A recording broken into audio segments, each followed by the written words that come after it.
What's up, guys? Tobin here with you, and thanks for checking out the channel. It is in the wee hours of a Friday evening into Saturday morning, 1:45 on the East Coast here. Just got done watching Mike Tyson and Jake Paul dance around each other for 8 rounds. And look, it was what I thought it was going to be. It was ugly. It was pretty boring. It was sad. But, I hope everybody had a fun night partying with their friends, bitching about Netflix streaming. I got to be honest with you. I am 1,000 times more furious that Netflix couldn't get its bleep together than I am the entertainment value of the actual 8-round main event, because I guess I knew what we were going to be in for. I tell you guys this, as you know, I'm a big fan of the fight game, and I'm a big fan of boxing, and I'm a big fan of mixed martial arts, but I watch everything. I don't just watch. I'm not one of these people that has cowered away from watching the YouTubers fight. I have been to influencer fights. I have been to influencer MMA matches. I have been to all of this stuff. And, I think I know the difference when because I've seen the best of the best. I know what the difference between watching quality boxing and watching guys who are not that good at it. But there's one thing that's tried and true in fighting, and that is that old is the enemy of any fighter. It is for any athlete, but specifically for fighters. But there's something about Mike Tyson that just gravitates people to him. He is the most captivating athlete maybe of our time. It's not even about his accomplishments, and it's not even about his greatness, because you could dispute how many heavyweights being better than him over the span of the sport. But this man has a pull like nobody else does. So I get it, and I understand why everybody was intrigued by this. But I was getting into arguments about this with Joe Rose, QAM morning show host, to come on after him, and he'd be like, "Oh, you think Tyson's going to put on?" I'm like, "No, I don't think that's going to happen." But I will say, he's the best at it. He is the best. Even this week, I was like watching the countdown shows for the first time, because I really wasn't into this. So sat on my couch, and I was like, all right, I'll watch this. And I'm like, man, he's so good at just making you believe that he's the craziest mother bleeper alive that could pull this off. And that's why he's also one of the best promotional icons we've ever had. It's kind of looked upon over the generations, right? Like, it's been, I guess now it's Jake. But I honestly think that, to be honest with you, I think like 80% of it tonight was Mike Tyson more drawing eyeballs than it was Jake Paul. Before that, it's obviously Floyd. On the MMA side, it was Conor McGregor. But I don't think Mike, it's a funny thing, because now it's almost like today's day and age, it was about, what can we say to get people to tune in? How can we manufacture things? And with Mike, it didn't feel manufactured. Like, you was just a genuine, I have to see what's going to happen here. Everybody has to see what's going to happen here. And the other stuff kind of just followed with it. The freak show element to it followed with it. But, as far as the in-ring stuff, I first of all, credit to him getting through the 8 rounds, because he looked cooked walking to the ring. Like, it was funny because Jake Paul takes a car to the ring. It was a very long ring walk, and Jake Paul actually had the foresight to be like, I should probably drive some of this with my fancy-ass car in this Pigeon. It's a genius move. They should have given Mike Tyson a cart. Like, he looked cooked walking to the ring and walking up the stairs. He got up there, and I was like, oh, man. And he had the knee brace on. He barely could move. Roy Jones was mentioning this on the broadcast. Like, he gave you a spirited couple of hooks, like rounds 1, 2. I think there's one in there in like the 6th, 7th, something like that. There was never anything that, like, I think really even got the crowd going. It was probably even less action than they anticipated, but he looked fried as soon as he got into the ring. And then to Jake, I got to be honest with you, dude. I think Jake actually carried Mike through the fight. I actually think that he showed some decency because the dude was a sitting duck. Like, there was one point where, like, he hit Mike and Mike stumbled. And if Jake really wanted to press on the gas, he could have finished that fight. And so, as much as, Jake gets called a scumbag and a clown, and we could debate how good a boxer he is or what he is for the sport, we'll put that aside here for a second. I actually think he did the smart move to look, because if you're the ultimate dickhead, you could have just knocked the dude starch out cold and made everybody hate you and see where this goes. But I think he probably even realized you leave well enough alone. The heist is already done. We already got away with the money. Let's let the old man get to the end. I think you even saw with Mike at the end, like, there was a respect, like, hey, thanks for letting me stand on my own 2 feet here at the end. So I actually kind of give Jake a little bit of a nod there, like, hey, thank you for not going to a level where it could have gone. Like, even his brother afterwards, I thought was being a bit of a jerk off, where he's like, oh, mother bleeper, I'll kill you. It's like, dude, you couldn't knock out Floyd Mayweather, and he's the size of your leg.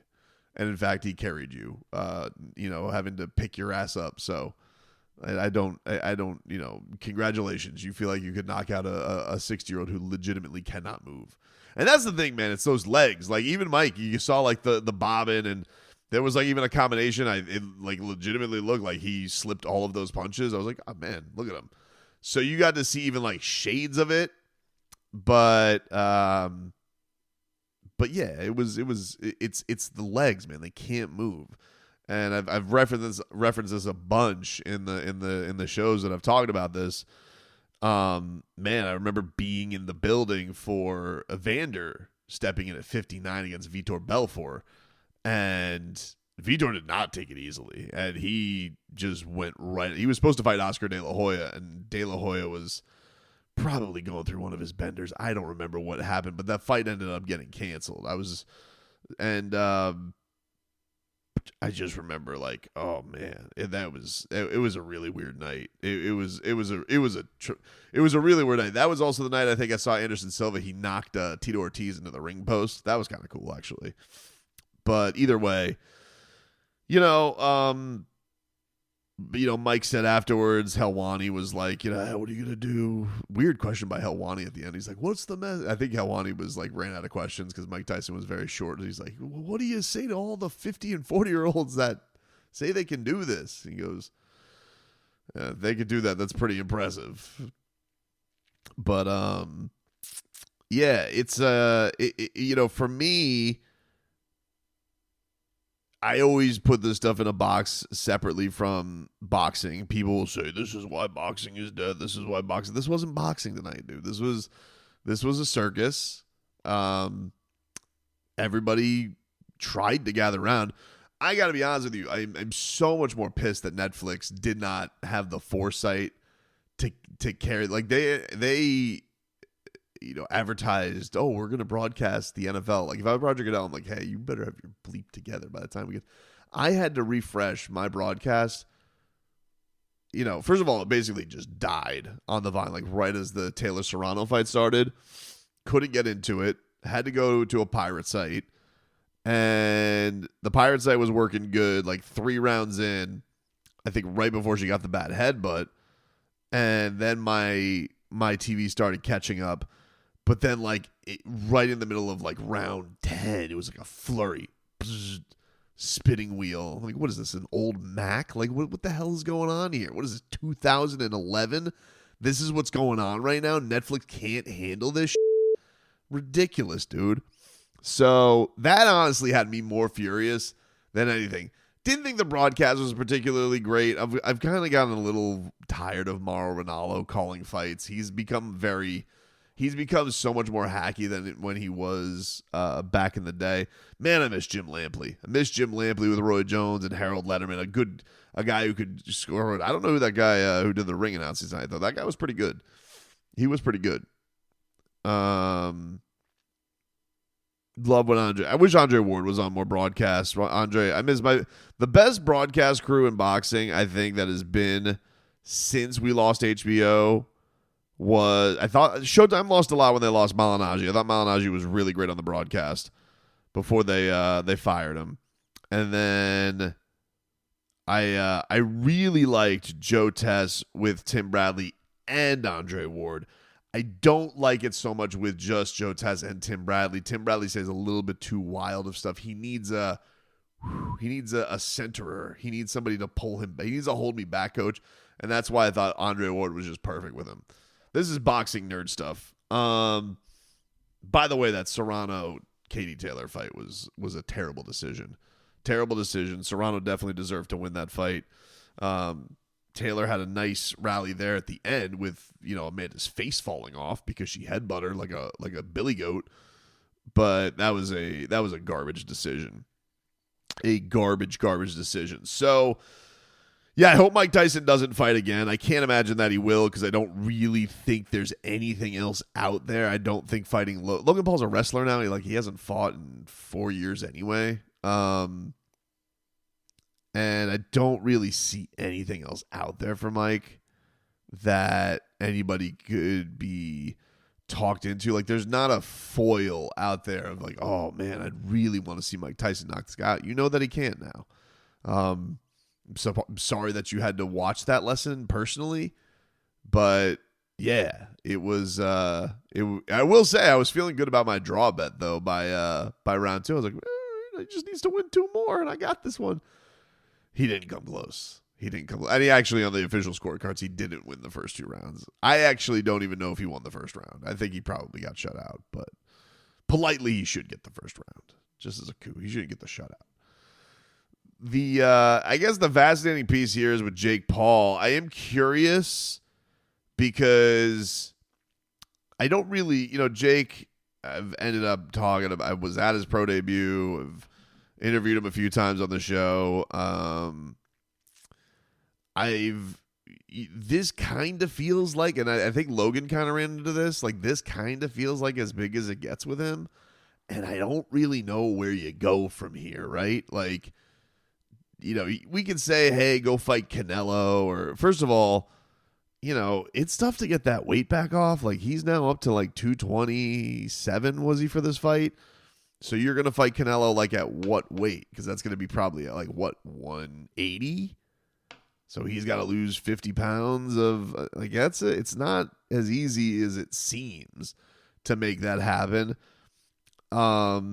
I genuinely think like the only thing that will get people as excited is him having to fight somebody who like legitimately is dangerous for him, like a Francis Ngannou or like a Deontay Wilder, because to me his only appeal is getting people to hate him and wanting to see him get knocked out, and he's been very smart at navigating, and he's not as embarrassing as in the ring as people thought he would be. I've always, I think that's the one thing you kind of can give him credit for. Like Andre Ward was talking about this tonight. It's like, how good is he? It's like, well, depends what you're talking about. And that's really what it is. It's like, well, it depends what you're talking about. If you're saying, is he the best influencer to ever do this and not look like a complete horse's ass? I think, yeah, I would say that's probably about fair. Like he looked, he didn't look like he didn't know what he was doing out there today, and probably could have bludgeoned that old man, and he didn't. So what's the next thing that gets everybody really excited to see him lose? Because he's done every MMA guy there really is to do. I guess Conor McGregor, but that doesn't seem like a path that's anywhere close. Probably mostly for Conor, because I don't think Conor's ever fighting again. The Canelo thing,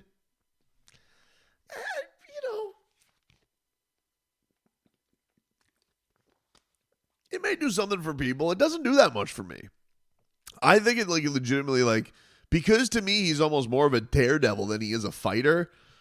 It legitimately has to be like, all right, the next thing is he has to go fight somebody that is favored to go knock him out like Deontay Wilder or Francis Ngannou.